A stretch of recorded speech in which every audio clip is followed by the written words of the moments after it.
ایران امریکہ ممکنہ جوہری معاہدے پر مذاکرات کے لیے سفارتی سرگرمیاں تیز۔ امریکی ایلچی اسٹیو وٹکوف ایران کے ساتھ ممکنہ جوہری معاہدے پر مذاکرات کے لیے سوئٹزرلینڈ روانہ ہو گئے۔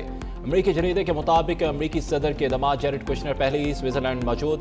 اسٹیو وٹکوف امریکی وفد کی سربراہی کریں گے۔ دوسری جانب ایرانی وزیر خارجہ عباس اراغچی اور ایران کے اعلیٰ سفارتی نمائندے آج سوئٹزرلینڈ روانہ ہوں گے۔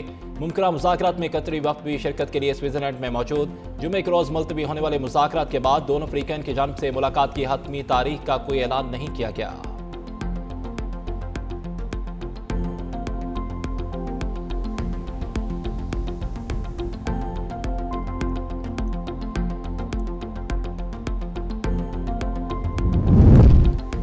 اسرائیل ایران کے ساتھ امن معاہدہ سبوتاژ کر سکتا ہے، امریکی انٹیلیجنس نے خبردار کر دیا۔ واشنگٹن ٹائمز کی رپورٹ کے مطابق اسرائیلی وزیراعظم نیتن یاہو ایسے اقدامات کر سکتے ہیں جو ایران کے ساتھ دیر پا امن کے معاہدے کی کوششوں کو نقصان پہنچائیں۔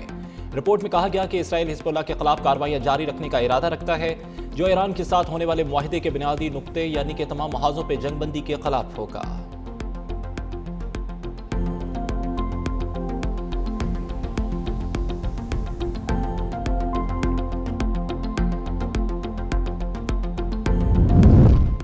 ایران ایک اجلاس میں تاخیر سے پہنچا تو میں نے ان کا سب سے بڑا پل تباہ کر دیا۔ وہ پل ایران کے لیے ایسا ہی تھا جیسے ہمارے لیے جارج واشنگٹن برج۔ میں نے اسے صرف 3 منٹ میں اڑا دیا۔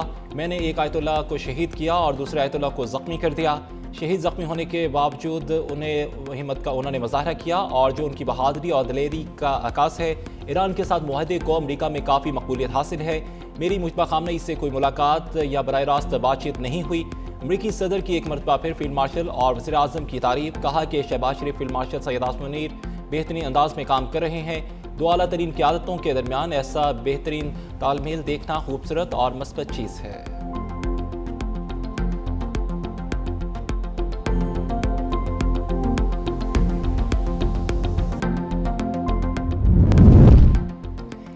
اسرائیلی ڈٹائی برقرار، جنوبی لبنان پہ صہیونی افواج کے حملے۔ جنوبی لبنان میں رات بھر اسرائیلی فضائی حملوں میں 3 افراد شہید، متعدد زخمی۔ متعدد رہائشی عمارتوں کو بھی نقصان پہنچا۔ سرحدی علاقوں میں اسرائیل اور حزب اللہ کے درمیان جھڑپیں بھی جاری۔ ایرانی وزارت خارجہ کے ترجمان اسماعیل البقائی کی لبنان کے مختلف علاقوں پر اسرائیلی فوج کی کارروائیوں کی شدید الفاظ میں مذمت، خبردار کیا اسرائیل کی یہ پالیسیاں علاقے امن و سلامتی کے لیے خطرناک ثابت ہو سکتی ہیں۔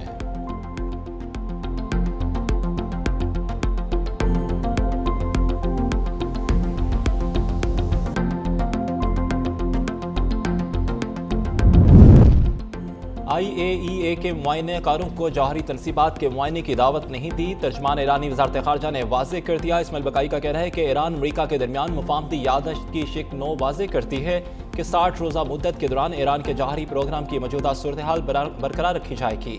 ایران نے IAEA کو جوہری تنصیب کے معائنے کے لیے مدعو نہیں کیا۔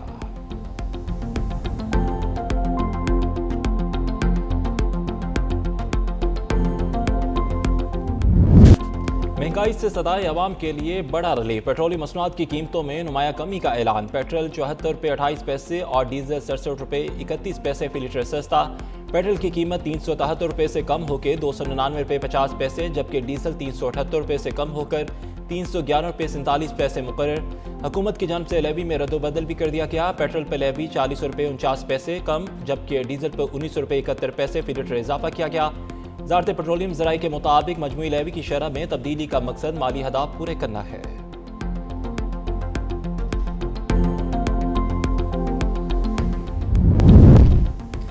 وزیراعظم نے 9 مارچ سے نافذ تمام ایندھن بچت اور کفایتشاری اقدامات ختم کرنے کی منظوری دے دی۔ نوٹیفکیشن جاری۔ 3 اور 10 جون سے نافذ بازار بند کرنے کے حوالے سے اوقات برقرار رہیں گے۔ دکانیں، مارکیٹ، شاپنگ مالز اور بازار رات 9 بجے، شادی ہالز اور مارکیز رات 10 بجے بند ہوں گی۔ ریسٹورنٹس، کیفے اور فوڈ آؤٹ لیٹس رات 11 بجے بند ہوں گے۔ ہوم ڈیلیوری اور ٹیک اوے سروسز مستثنی رہیں گی۔ فارمیسیز، ہسپتال، کلینکس، لیبارٹریز، بیکریز، تندور، دودھ کی دکانیں، پیٹرول اور CNG pumps, electric vehicle charging stations, gym, sports سہولیات، IT کمپنیاں اور کال سینٹرز بھی اوقات کار کی پابندی سے مستثنی ہوں گے۔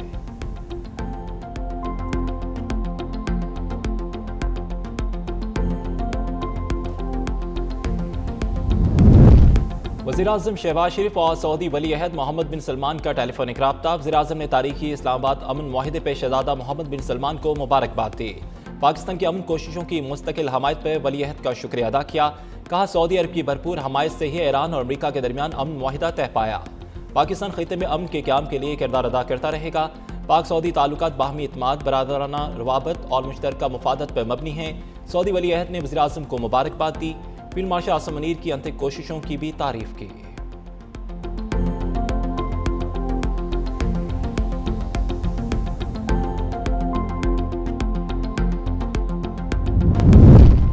گلگت بلتستان الیکشن کمیشن نے استحکام پاکستان پارٹی کو مخصوص نشستوں کے لیے اہل قرار دے دیا۔ پیپلز پارٹی نے آئی پی پی کو مخصوص نشستیں نہ دینے کی اپیل دائر کی تھی۔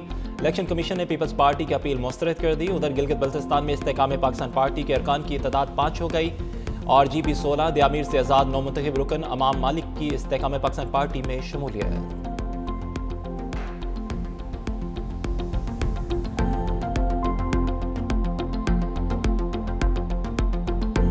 مہاجر ہونا جرم نہیں بلکہ کربناک مجبوری ہے۔ کوئی بھی شخص شوق سے نہیں اپنی جان بچانے کے لیے گھر آنگن اور وطن چھوڑنے پہ مجبور ہوتا ہے۔ وزیر اعلیٰ پنجاب مریم نواز کا پناہ گزینوں کے عالمی دن پہ پیغام، کہا کہ جنگیں ختم ہو جاتی ہیں مگر بے گھری کے اثرات نسلوں تک رہتے ہیں۔ فلسطین اور شام کے مہاجرین انسانی ضمیر کے لیے بڑا امتحان ہے۔ پاکستان نے محدود وسائل کے باوجود لاکھوں مہاجرین کی باعزت میزبانی کی اور ہمیشہ مظلوموں کی آواز بنتا رہا ہے۔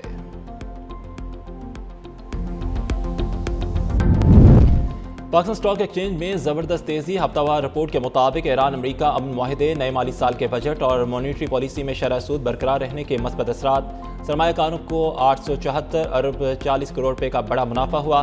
سو انڈیکس میں 6523 پوائنٹس یعنی کہ 3.79% اضافہ ریکارڈ کیا گیا۔ انڈیکس 1,78,922 پوائنٹس کی سطح پہ بند ہوا۔ کاروباری ہفتے میں 1,82,186 کی بلند ترین سطح دیکھی گئی۔ ہفتے کے آخری روز 2,475 پوائنٹس کی کمی کے باوجود مجموعی رجحان مثبت رہا۔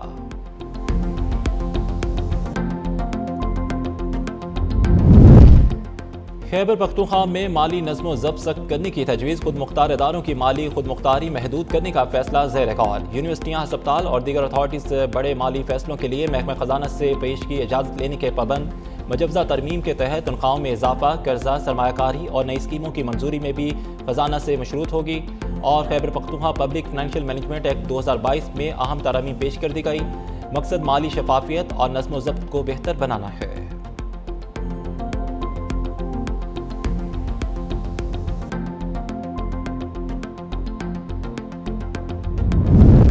سکھر میں چیئرمین ڈسٹرکٹ کونسل سید کمل حیدر شاہ کا اسپیشل ایجوکیشن کمپلیکس کا دورہ، جدید آڈیو لائبریری کا افتتاح کیا۔ خصوصی افراد میں 250 سے زائد ویل چیئرز اور ٹرائی سائیکلز، حمایتی آلات اور واکرز اور بیساکھیاں تقسیم کی۔ سید کمل حیدر شاہ کا کہنا تھا کہ خصوصی افراد معاشرے کا اہم حصہ ہے، ان کی بحالی اور بااختیاری پیپلز پارٹی کا ویژن ہے۔